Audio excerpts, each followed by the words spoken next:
अस्सलामु अलैकुम वरहमतुल्लाहि वबरकातुहू। कहते हैं कि दूसरों के अंजाम से एक इंसान को सबक हासिल करना चाहिए। आए रोज दुनिया में ऐसे वाक़ात रोनमा होते हैं जिनको अगर बगौर देखा जाए तो एक इंसान काफ़ी हद तक अपनी ज़िंदगी को संवार कर आगे ले जा सकता है।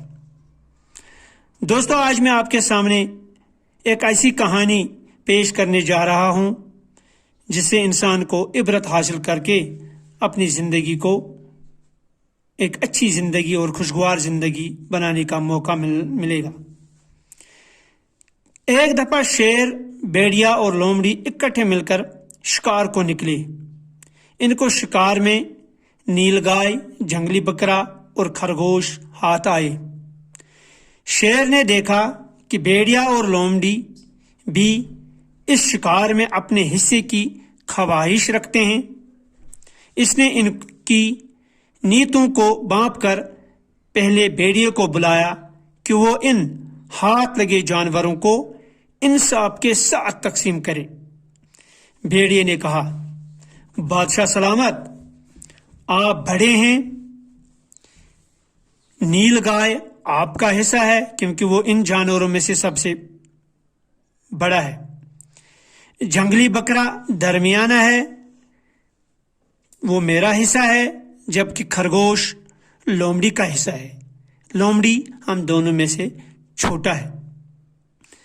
शेर ने कहा, मेरे आगे तेरी क्या हस्ती है कि मेरे होते हुए तू इंसाफ करे।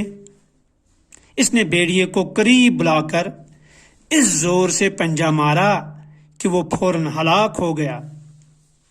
इसके बाद इसने लोमड़ी को बुलाया और कहा कि तू इन जानवरों को तकसीम करो।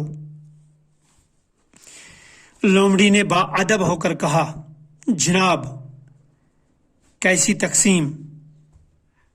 ये नीलगाय आपके सुबह का नाश्ता है, जंगली बकरा दोपहर को और खरगोश रात को तनावुल फरमा लीजिएगा। शेर इससे खुश हुआ और इसकी इंसाफ पसंदी को दाद देते हुए इससे पूछा कि ये इंसाफ की तकसीम तुमने कहां से सीखी? लोमड़ी ने कहा, जनाब, भेड़िए के अंजाम से, क्योंकि जो तकसीम भेड़िए ने की थी, भेड़िए को इसका सजा मिल गया था। क्योंकि लोमड़ी ने इसको देखा था, तो इस तरह लोमड़ी ने कहा कि मुझे भेड़िए के अंजाम से ये तकसीम का अंदाजा हो गया। चुनांचे शेर ने खुश होकर वो तीनों शिकार लोमड़ी ही को बख्श दिए।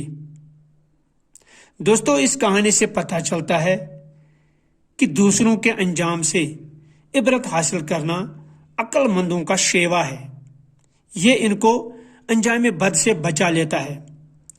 इसलिए आप दोस्तों से भी मेरी इल्तिजा है कि आप भी